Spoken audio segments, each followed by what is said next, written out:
it was a pretty short agenda for UIA.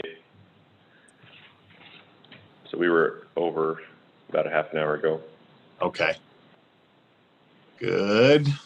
Can I ask Jason, will you be filling in for Tom Peterson today?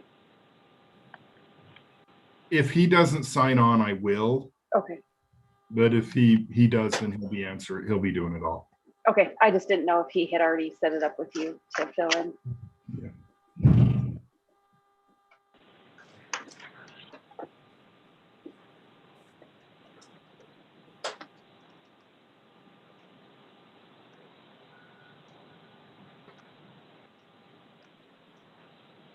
Where's my background? How come I don't have a virtual background on here? Not that I mind my background, but I'd like consistency, you know? Wayne, is that virtual background your car? Is that the one you like best? It's the one I seem to get occupied with the most. Was that Todd? No, just another wise guy. Oh. All right, let's see. What am I doing here? Background. There's none. Oh, yeah, it's like gone again. Okay, there we go. But we've got the meeting posted, so we're ready to start. Do we? I'm assuming we've got a quorum. Yes. We do have a quorum. Yes. Who are we missing, Krista? We are missing Midbell. I believe Matt Dahl was going to be filling in, and I forwarded him the invite earlier this morning, so he should be here. We're missing Centerville, Robin Meekum, and Todd Christensen just signed on. So just those I saw Todd, yeah. 2 cities. Okay, great. Well, let's get started then. Welcome to everybody that is attending with us, either by Zoom or in person. Is there anybody there actually in the board room, Roger? Just me and Josh. Okay. So no board. Right, very good. Okay. Well, on this bright spring day, then we will proceed and go to item number 2, approval of the minutes. Does anybody have any questions or comments or motion to approve? So I had a really minor change that I emailed to Krista, and she's going to make that tweak. It was just a transposing some words there. So, Okay, and great. then with that, I will make a motion to approve the minutes from February 8th. Okay, we have a motion from Adam. Anybody for a second? I'll second. All right, thank you. And who was that? Sorry, I missed that. Jason Sant. Thank you, Jason. All right, all in favor of approval of the minutes for February 8th, 2021, say aye. Aye. Aye. Anybody opposed, or if we missed you, we will count this as approved unanimously or by majority. Krista, you got a feel for each way or either way it went there? Yeah. Okay, all right. Okay, item number 3, consider approval of resolution UT 21-01, adoption of the tentative budget for the upcoming fiscal year 2022. Laurie.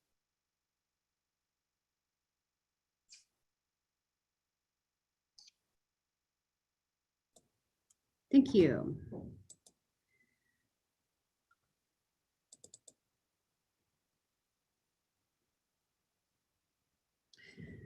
Okay, can all of you see my screen? Yep.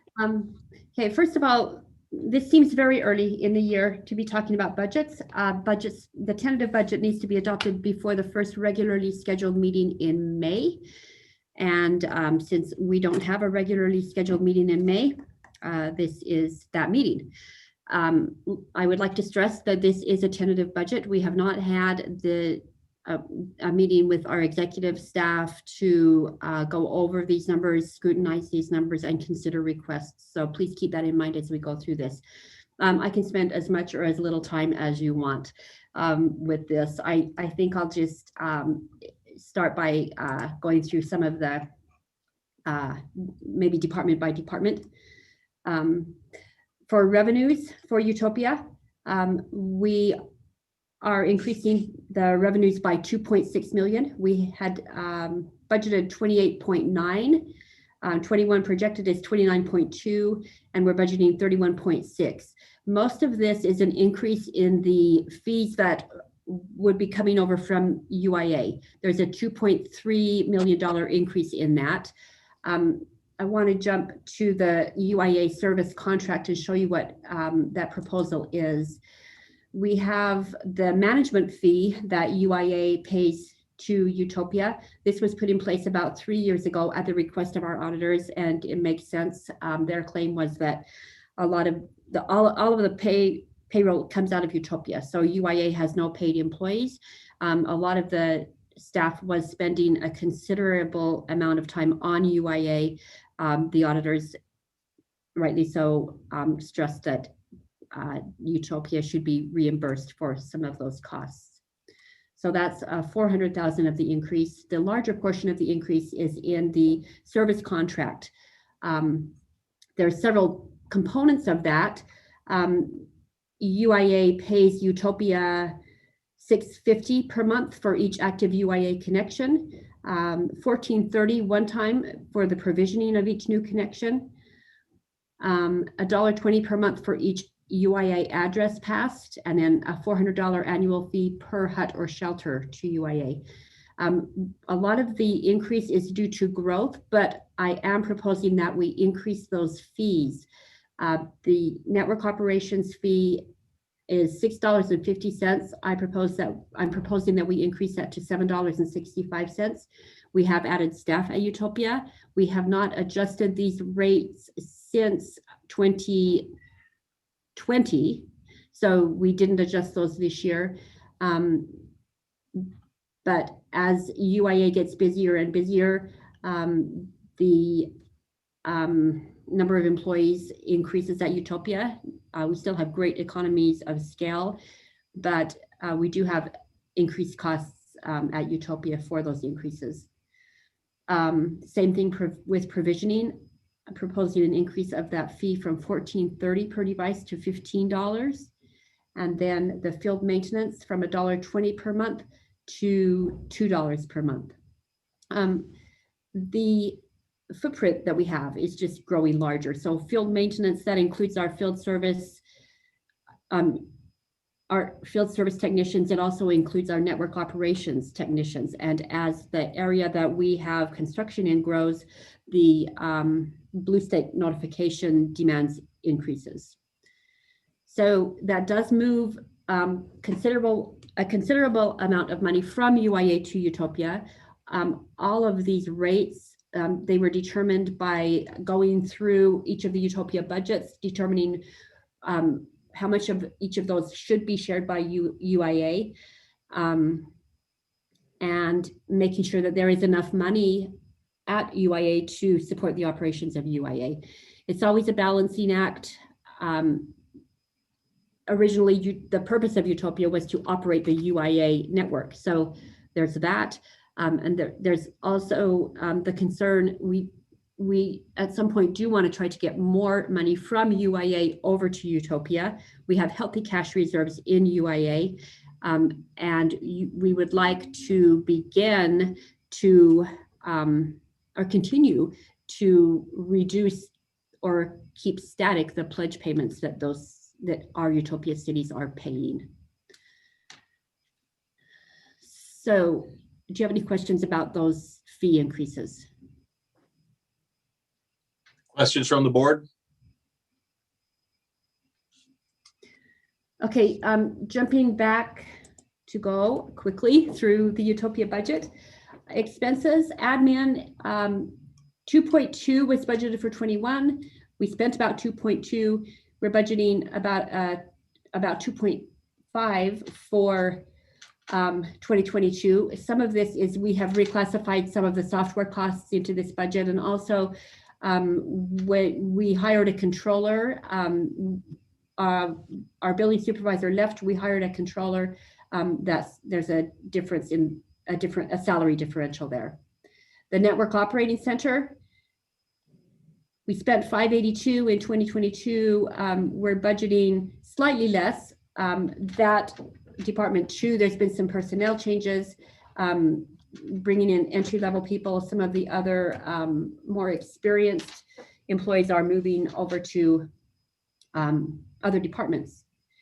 Outside plant engineering construction. This is our largest budget. This includes construction and engineering, both for outside plant and inside plant. $2.7 million budget. We're proposing 2.9 for 2022.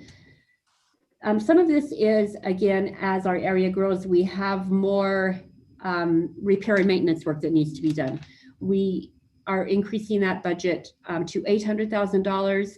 We watch the costs that go through here. A lot of them are subject to recapture. We can recoup from insurance companies, or if it was a contractor that cut through a line that was marked, we can recoup from that contractor.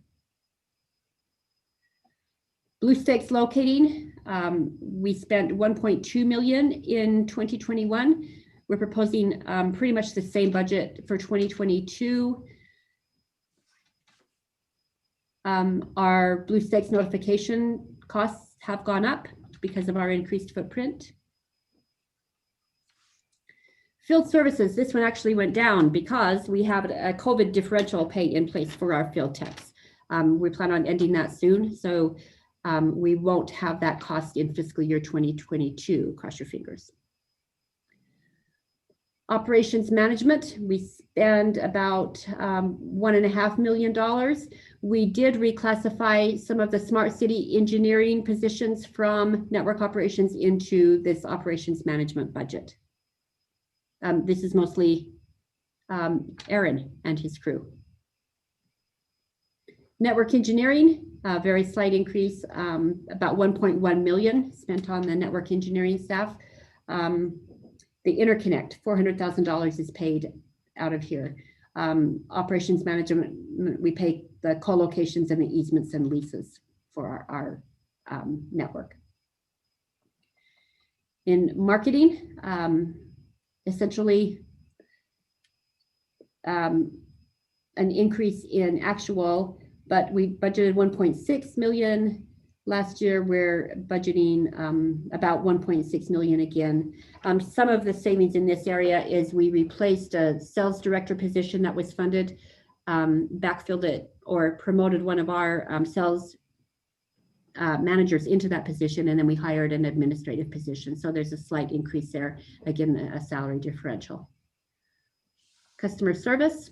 We did have to add a position mid-year because of the increase in new connections and customer requests. We spend about almost $500,000 per year with customer service. And then non-departmental, an increase of $235,000. 300,000 of that is the increase in debt service. That number goes up every year. So of the non-departmental budget, the 17.3, almost, or 15.3 of that is related to the debt service on the bond. Total expenses then proposed in the tentative budget, 30 million. You will see revenue over expenditures of 1.5 million. This is in a large part due to the increase in the fee, and it is to allow us as an executive staff to look at the staffing needs that we have. We've had a lot of requests from departments. I'm sure that we won't be able to, that we will not fund all of those. We are still doing everything we can to try to automate and keep the number of FTEs down. We are tentatively proposing a 3% increase in salaries. We are estimating a 5% increase in health insurance costs. And then we will consider all of the requests from the departments. If that full $1.4 million is not required for increases in operations, then it will stay in UTOPIA and reduce the existing fund balance in UTOPIA. But there will be a lot more clarity to what the enhancements are to the budget when we get to the adoption of the final budget in June. Can I answer any questions? Is that enough detail? Do you want more? I could go on for a long time. Yeah, other questions from the board? If there are none, or you're thinking of them, Lori, maybe you could take just a sec. If there is any further or changing detail, maybe there's not, on how debt service is addressed or changed in this in this upcoming year. Yeah, we always have a little bit of marginal increase, I know, but is there anything else of any particular note there? Not really. We are paying off the final OPEX advances from UIA. So in effect, the cities will receive a dividend that keeps their Utopia debt service at the 2017 level. So there will still be that reduction, if you will, in the Utopia pledge. When that will become a factor is for the 2023 budget, when that UIA OPEX is paid off. That is, at that point, we'll want to start either taking on a portion of that Utopia debt or continuing to pay dividends from UIA. So there is an effort, if you will, or a lot of thought going into how we responsibly get money from UIA over to Utopia. Very good. Okay, thanks, Laurie. Anybody else? Just a quick question, Roger, on the blue staking. I know that was something that was brought in-house completely here recently. And as we're growing and increasing, we have an increased budget request on that section of the budget. Are you going to be able to factor in the benefits, bringing that in-house while still separating out just the increase that we may be experiencing from growth? Yeah, it might be a better question for Aaron. I think we didn't experience a huge cost savings the first year because we were buying equipment and trucks, or they weren't trucks, we got RAV4s. There was the building acquisition. There was a lot of investment to take that in-house for that first year. And then now it's just kind of incremental. We're just paying for the people and the overhead. So I think now we're in a much better position to where we would have been. What we'd forecasted was a huge growth in our costs with actually hiring out. I think it was the stake center locating to do that work, which we'd used in the past. So I think what the real benefit is we were able to flatten that out. So there's still growth there as we pass more and more addresses. We get more and more tickets for construction that triggers those tickets. But we've been able to keep the costs under control. The other piece is the quality has gone way up. We were doing a lot more repair work because they just weren't being done accurately or even done at all. And so then there would be a utility strike, and then we would, it was just causing us a problem. Even though there was, they'd have to pay for the cost of the repair, we'd have an outage. So we had a lot of other costs incurred, and that really affected us. And so the quality has been very good by insourcing that. The number of outages caused from damage has gone way down. The responsiveness has been good.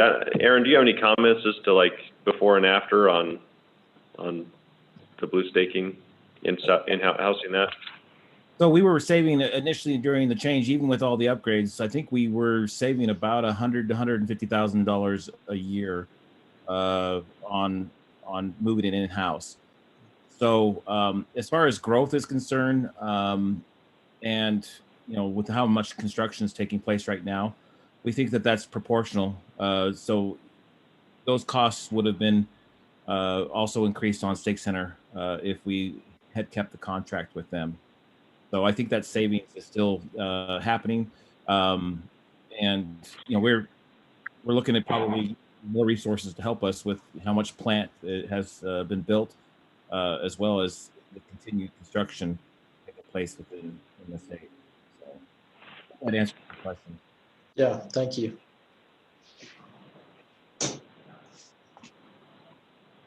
Wayne, I had one question quick. Great. Go ahead, Todd. On the potential, Lori, on the potential 9 positions, I'm sure that's something that you guys are going back and forth with Roger, determining where to add those and stuff. But are those, is that a fully loaded cost? I mean, does it have computers and equipment? Does it have office furniture? Does it have a vehicle if it needs a vehicle? I mean, is that just salary, or does it have all the other related third-party expenses with them? It's not really even that developed yet. It's basically the estimate is the salary and benefits.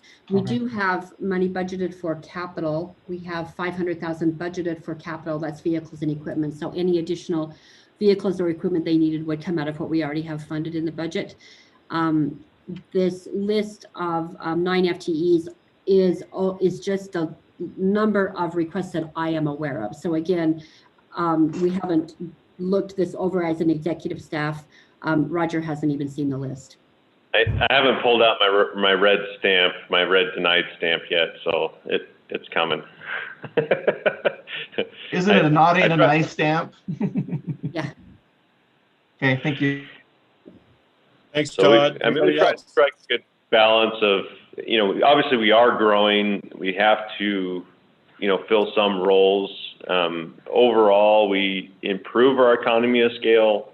If you look at our numbers, we added about 10,000 customers this last year, from about 25,000 customers previously to 35,000, which is a huge percentage of growth of customers. And customers, we love customers. They do cost us money, right? We have equipment to maintain and repairs and all that other. And so our costs and our overhead does need to, grow to handle more customers and more cities and more area. But those increases that we have here are far less proportional to the revenue growth. So, we're excited about it actually and feel like it's, further improving our financial position as we grow, even though the costs go up a little bit with that. Now, the only reason I brought it up is that one of the other hats I wear, we're expanding and growing a little bit, but people don't always budget for the related and unrelated, kind of the additional costs that come into whether you have to put in cubicles or you have to put in 2 more trucks because you got more guys driving or whatever. And I'm just saying sometimes you underestimate what it is when you're trying to add more personnel. Yeah, I think that from the dollars perspective and the positions that we would think of bringing in, that's far above average. We're not anticipating hiring a bunch of people at $100,000 a year. Obviously, it would need to be probably closer to $80,000 a year on average with that number. This is just where the budget came out with a number of people. When we're done with this, it'll be a lower number and fewer positions. This is just, honestly, is more of a placeholder at this point.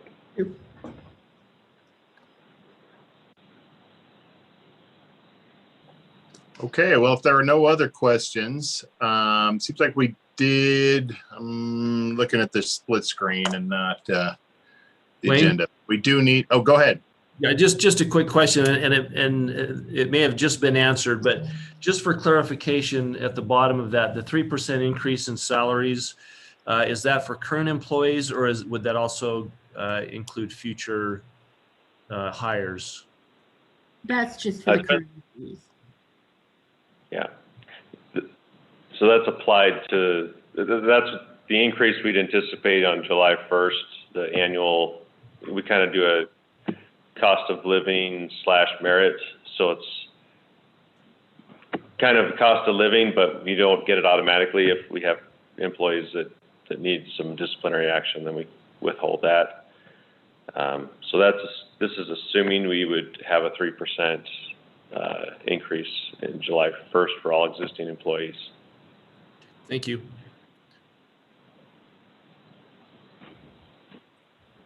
Okay. Motion for adoption, or are we only considering by discussion in this meeting? No, we do need to adopt because we're not having a meeting next month. So do we have any further questions, or do we have a motion to adopt the tentative budget for FY 2022?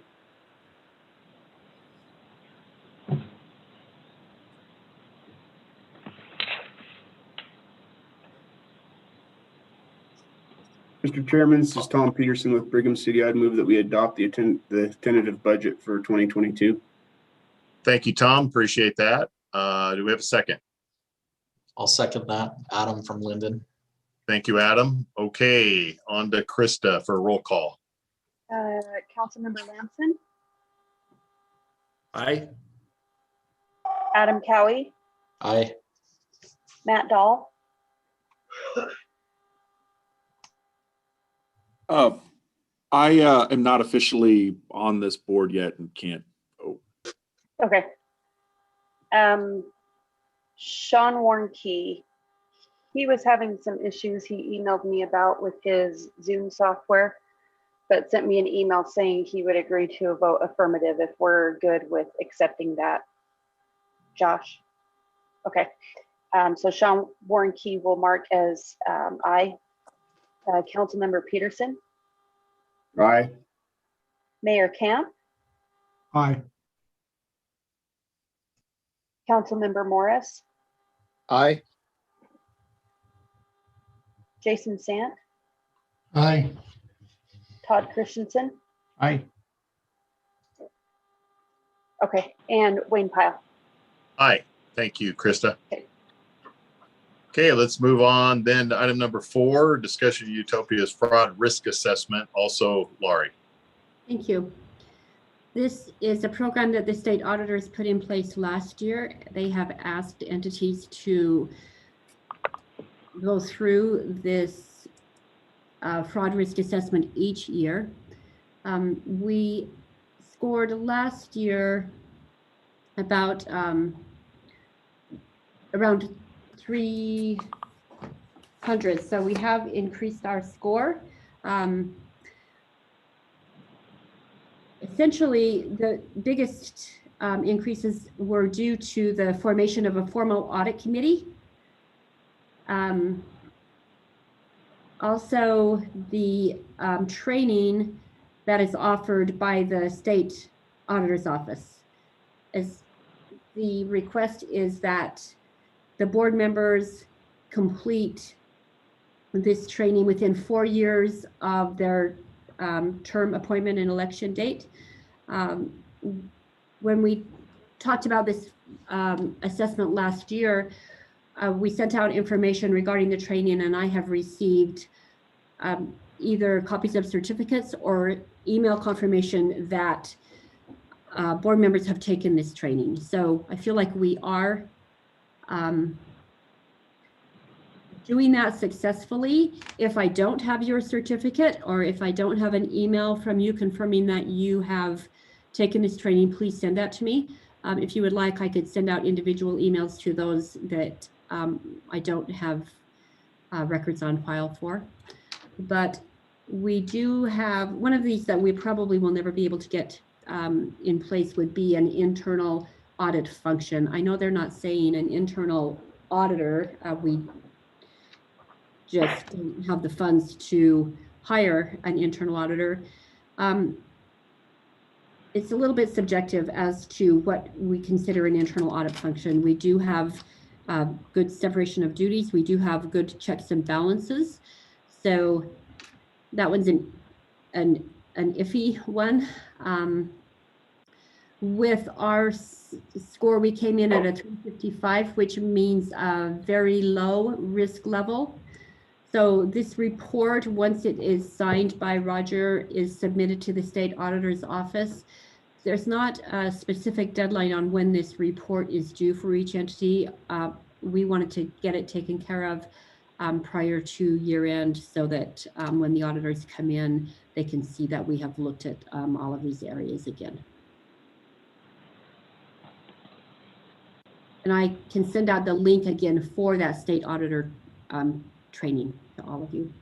Again, it looks to me like it's not an annual, you don't have to go in and take it every year. You need to take it once.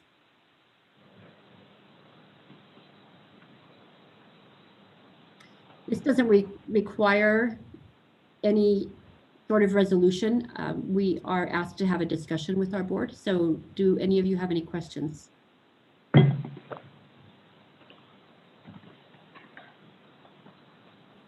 Laurie, I had one question, which you may have already answered. As far as the scoring of this, is this self-scored or is the state auditor's office check our boxes, or who decides what and whether, what an internal audit function is and whether we have it or not?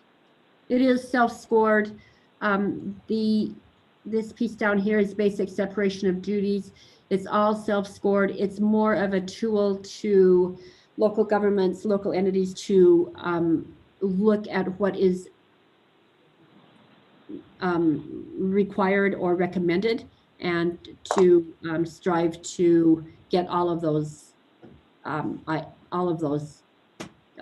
processes and Functions, policies right? and Okay. procedures in place. So Okay, very good. Thank you. you're welcome. Other questions from the board on this? If there are none, there's no action that's needed on this item, so we'll move on to the next item, which is the financial update. Laurie, also yours. Thank you.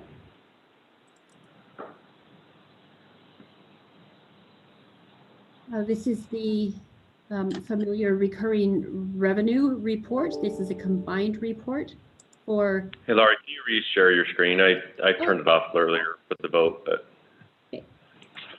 it's Sorry. back on.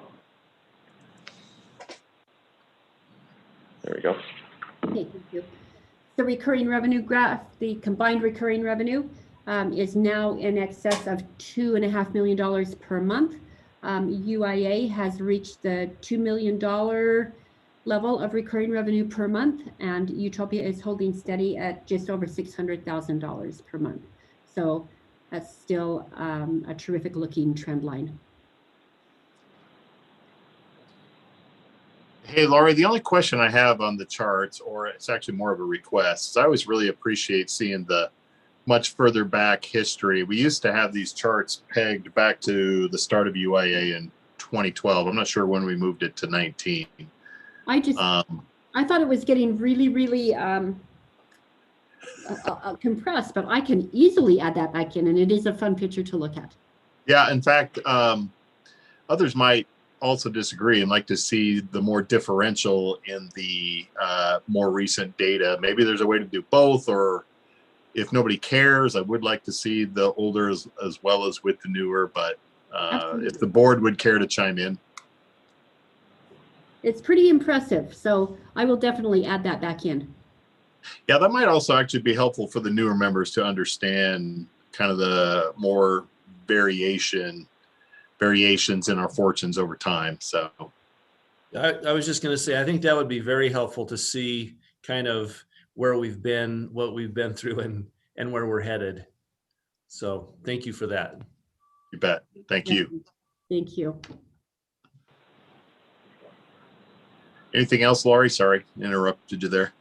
This is the recurring revenue increase. So we are at about $45,000 per month in month-over-month growth. So each month our recurring revenue is increasing by approximately $45,000. Again, that's system-wide.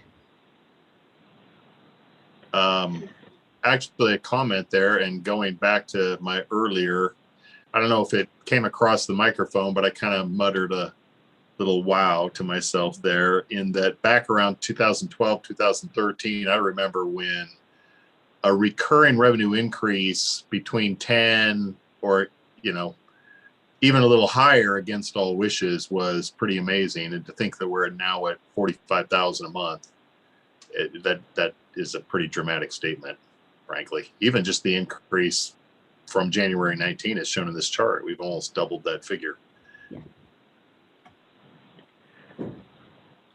Yeah, things get really interesting if we can maintain that type of growth. Yeah, that's pretty amazing. Our ability to pay off debts. Yeah. And then this, I understand this is a Utopia board meeting, but I think all of you have an interest in how UIA is performing in relation to UIA's bond obligations. So when we took down the Series 2021 debt, the overhead, if you will. The headroom was about $500,000. Sorry. The headroom was a little less than $500,000, probably $350,000, maybe $400,000. Just in the time since we have taken out that debt, we now have a headroom of over $500,000 per month. That would be our revenue. This brown line represents the cumulative total of our debt service. A lot of the UIA debt service is currently being paid with CAP-I. I would like to mention that the partner cities that have the CAP-I period ending, all of them have reached their revenue requirement in order to make those debt service payments. So we're in excellent shape there. That's really all I have, unless you have questions. Great report, Laurie. If there are no other questions, we'll go on to the next item, which I believe is the operations report or the network update. Roger.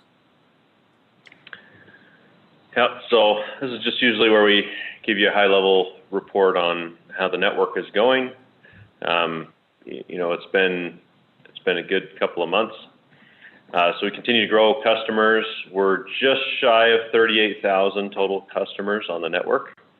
It's a pretty amazing number that will be, you know, hitting the 40,000 number here probably later this summer. So that's pretty exciting. The charts I usually share, let me pull that up. Find my right window here.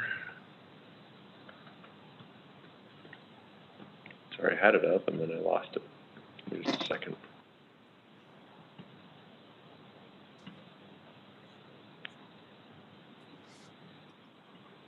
Well, maybe I'm not going to pull that up here. Oh, give me just a minute. I'll get it. It's a good chart. So our take rate reporting chart kind of breaks things out, both residentially and totals.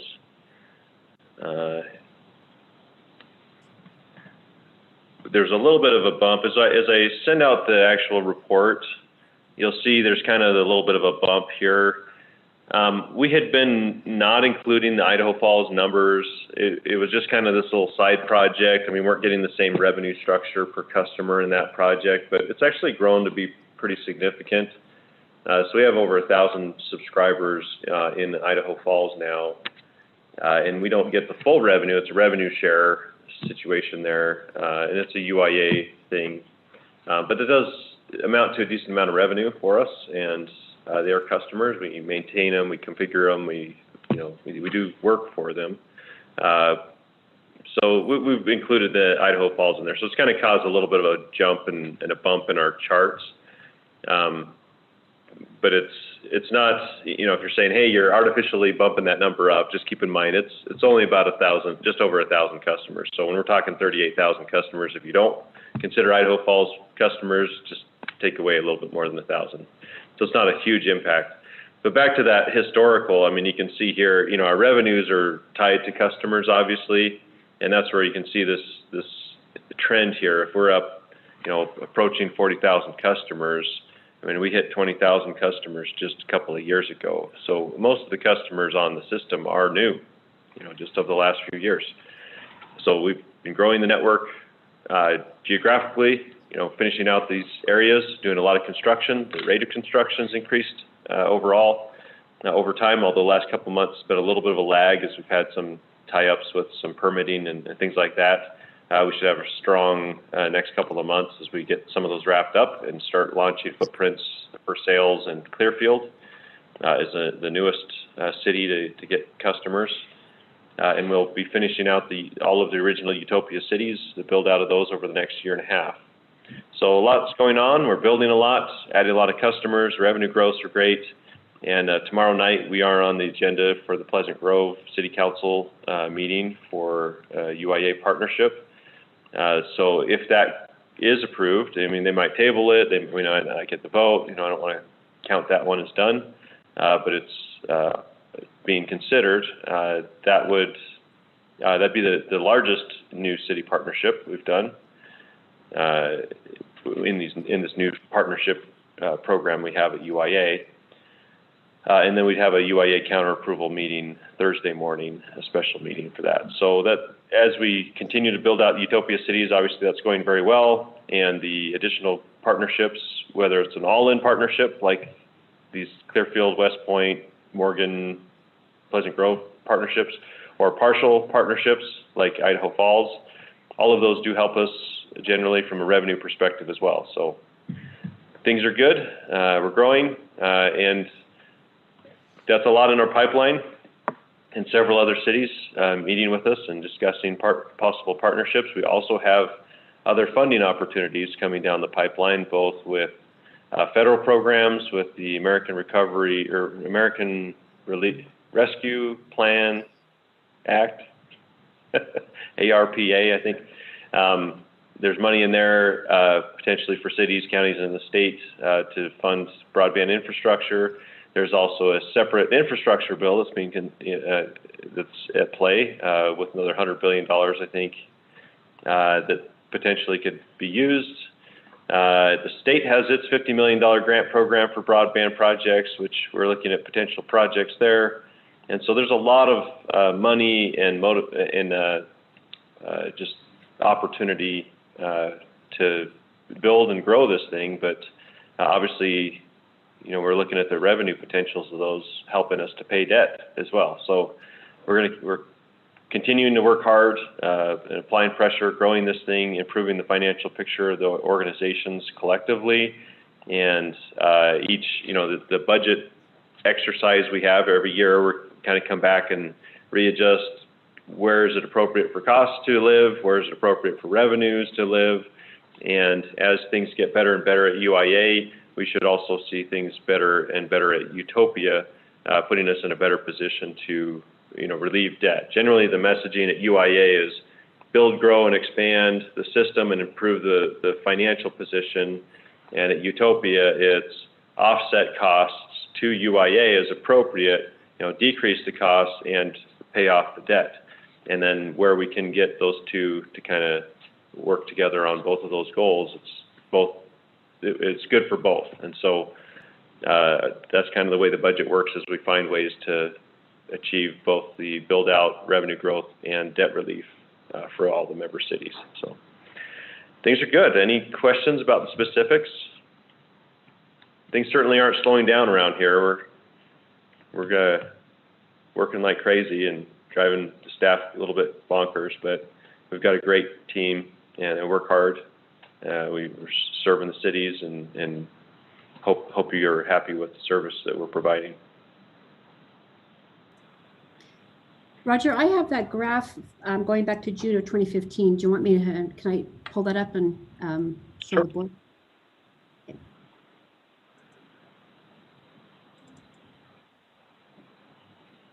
So I think the numbers are there all the way through 2012. I couldn't pull those up, but this is the picture from June of 2015 to March of 2021. So we were down here at about $600,000 recurring revenue per month. We're now at 1.5.